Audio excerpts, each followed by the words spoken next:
امریکایي خبریالې ته عمران خان د شپې تیرولو وړاندیز کړی. آیا خبریالې ورسره منلې؟ السلام علیکم ګران دوستانو، ستړي مشي، هیله لرم چې جوړ روغ به یې.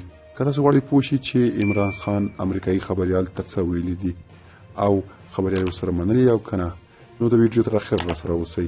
ګران دوستانو، پاکستاني اداکاره او د خپرونو کوربه علي سلیم وایي چې امریکایي خبریالې او لیکوالې ته د پاکستان اوسني لومړي وزیر عمران خان هم په 2014 کال کې د شپې تیرولو وړاندیز کړی وو. امریکایي لیکواله سنتیا ریچي چې نن سبا په پاکستان کې تر ټولو زیات بحثونه پرې روان دي، هغې لومړی د پاکستان پیپلز ګوند پر مشرانو تورونه ولګول او وروسته یې وویل چې د پاکستان د کورنۍ چارو پخواني وزیر رحمان ملک پرې په 2011 کال کې جنسي تیری کړی وو او د پاکستان پخواني لومړي وزیر یوسف رضا ګیلاني او د روغتیا پخواني وزیر مختوم شهاب الدین پرې د تیری هڅه کړې وه.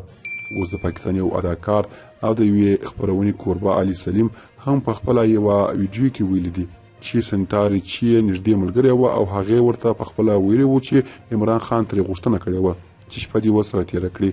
دغه پاکستاني لیکواله او خبریاله چې له ډېرې مودې راهیسې په پاکستان کې ژوند کوي، په پاکستاني سیاستوالو یې سخت ورونه پورې کړي دي او اوس د هر پاکستاني په خوله او هرې رسنۍ کې د همدې امریکایي ښځې په اړه تاوده بحثونه روان دي. سنتیا ریچي تېره ورځ دا هم ویلي وو چې هغه د پښتون ژغورنې غورځنګ او پاکستان پیپلز ګوند ترمنځ په اړیکو څېړنه کوي او په دې برخه کې ورسره د پاکستان پوځ او استخبارات د معلوماتو په ورکولو کې مرسته کوي.